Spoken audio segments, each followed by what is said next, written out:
جیسے اب میری عمر ہے اتنی، لیکن ایک وقت ہے کہ میں نے اتنی نمازیں نہیں پڑھی ہیں، جس کا مجھے بہت افسوس ہے. نیت ضرور ہوتی تھی کل سے پوری، وہ پوری نہیں ہوئی ہیں. تو اب وہ جو ایک رہتا ہے اس کو کس طرح آپ اب کور تو نہیں ہو سکتے ہیں. توبہ کے بارے میں کیا کہا اللہ تعالیٰ نے؟ توبہ تو کرتی ہوں، کئی دفعہ یقین آتا ہے، کئی دفعہ ہوتا ہے کہ نہیں ہوگا. توبہ پہ یقین نہ کرنا بھی ایک غلط ہے جسے توبہ کرنی چاہیے. میں کہتی ہوں اللہ کہے گا بہت ہی آسان لے لیا نا آپ نے. نہیں، کیوں آپ اللہ کو اتنا مشکل کیوں بنا رہی ہو؟ پھر آپ کو کیا حق بنتا ہے کہ اللہ کے بارے میں آپ کہو کہ اتنی آسانی سے توبہ قبول نہیں کرے گا؟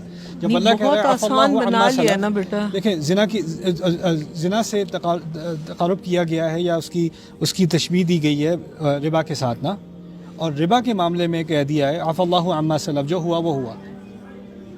ٹھیک ہے، تو نمازوں کے بارے میں جو لوگ شرک کر رہے تھے، اللہ کے نام کے ساتھ اور نام جوڑ رہے تھے اور انہیں اس سے توبہ کی، قتل سے توبہ کی، زنا سے توبہ کی، ان کا ذکر سورۃ الفرقان میں ہے. ٹھیک ہے، اور کیا کہا ان کے بارے میں؟ اولئک یبدل اللہ سیئاتہم حسنات.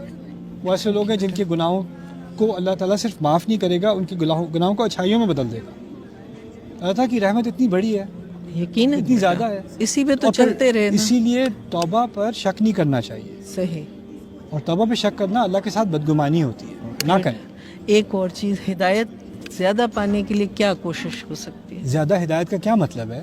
مطلب صحیح ہدایت پانے کے لیے جیسے دل مڑے نا، نماز کے لیے دل کھینچے، اس کے لیے دل کھینچے. اس سوال کے پیچھے نا میرے نزدیک ایک انگزائٹی ہوتی ہے کہ جو میں کر رہا ہوں یا کر رہی ہوں وہ کافی نہیں ہے. جی ایسا. اور میں جو ہوں وہ ہر طریقے سے ناقص ہوں. اپنے اوپر زیادہ ہم زیادتی کرتے ہیں. اللہ تعالیٰ کی فرمانبرداری جو کر رہا ہے نا، اللہ تعالیٰ کے احکام کو مان رہا ہے، تو اللہ تعالیٰ کہہ رہے ہیں لا یلدکم من اعمالکم شیئا، تمہارے اعمال میں سے کچھ بھی نہیں لے گا وہ. کچھ چیزوں میں اللہ تعالیٰ ہمیں تسلی دیتا ہے اور ہم اپنے آپ سے تسلی چھین لیتے ہیں. ہم بے چینی میں رہنا چاہتے ہیں، ہم سمجھتے ہیں بے چینی میں ہی اصل ایمان ہے. لیکن یہ دین جو ہے نا، الا بذکر اللہ تطمئن القلوب، اللہ کے ذکر سے دلوں کو اطمینان آتا ہے. اور میں یہ بھی بات کہتا ہوں کہ اگر آپ کے پاس کوئی آئے اور کہے کہ میں نے بڑے گناہ کیے ہیں، میں توبہ کرنا چاہتی ہوں، رائٹ، آپ کیا کہو گی اس سے؟ آپ کہو گی توبہ کرو، اللہ معاف کرے گا. آپ اس کو تسلی دو گی، یعنی آپ اس کو تسلی دینے میں جلدی کرو گی لیکن اپنے آپ کو نہیں.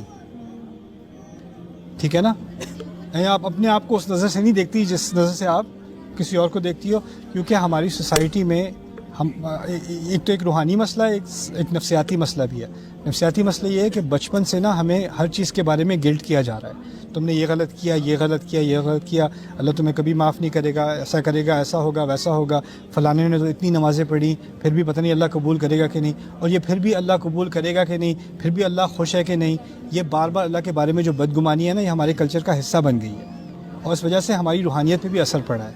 اللہ تعالیٰ کے بعد انا عند ظن عبدی بھی، جیسا میرا بندہ میرے بارے میں سوچتا ہے میں ویسا ہوں. میرا رب معاف کرنے والا ہے، میرا رب دروازے کھولنے والا ہے. اس کی سب سے بڑی مثال میں بار بار دیتا ہوں، میں دیتے ہوئے تھکتا نہیں ہوں. 1000 بار دینی ہوگی میں 1000 بار دوں گا. یہ موسیٰ علیہ السلام کی مثال ہے. موسیٰ علیہ السلام سے قتل ہوا تھا، نبی نہیں تھے ابھی، نبی پہاڑ پر جا کر ہوئے ہیں، وہ طور پر جا کر ہوئے ہیں. اس سے پہلے کی بات ہے، یعنی وہ ایک عام مسلمان ہے اس وقت، ہے نا، اور ان سے غلطی سے قتل ہوا ہے. قتل ہوا ہے تو کیا کیا انہوں نے؟ فوراً استغفار کی ہے. ٹھیک ہے نا؟ اور جب استغفار کی ہے تو کیا ان پر وحی آئی ہے کہ ان کی استغفار قبول ہوئی ہے؟ نہیں، وہ تو ابھی ہو نہیں سکتا کیونکہ ابھی وہ کیا نہیں ہے، ابھی وہ نبی نہیں ہے. اور فوراً سورۃ القصص میں اگلے الفاظ آتے ہیں، ربی بما انعمت علی فلن اکون ظہیرا للمجرمین. میرے رب جو انعام تو نے مجھ پر ابھی کیا ہے اس کی وجہ سے میں آئندہ کبھی مجرموں کی حمایت نہیں کروں گا. کیا انعام کیا تھا اللہ تعالیٰ نے ان کے اوپر؟ ان کو صلاحیت دی تھی استغفار کرنے کی. یعنی استغفار کرنے کی نعمت جس کو مل جائے نا، اس کو اعتماد ہونا چاہیے کہ اللہ تعالیٰ نے اس کی استغفار قبول کر لی. ان اللہ غفور الرحیم.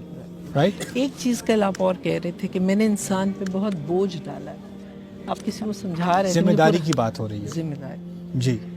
اور بوجھ سے مراد یہ ہے کہ انسان کو کبھی بھی ایسا نہیں بیٹھ کے کہہ سکتا اب مجھے کسی چیز کی فکر نہیں ہے. یا بچوں کی فکر ہوگی، یا والدین کی فکر ہوگی، یا اسپاؤس کی فکر ہوگی، یا اپنی فکر ہوگی، یا معاش کی فکر ہوگی، یا اپنی کیا نام ہے سلامتی کی فکر ہوگی. فکر کے بغیر انسان کو نہیں بنایا ہوا. امیر سے امیر انسان فکر میں ہے، غریب سے غریب انسان فکر میں ہے. اور یہ فکر ہمارا امتحان ہے. اس کا مقصد یہ نہیں ہے کہ ہمارے دین میں نقص ہے. کیا جزاک سر ابھی آپ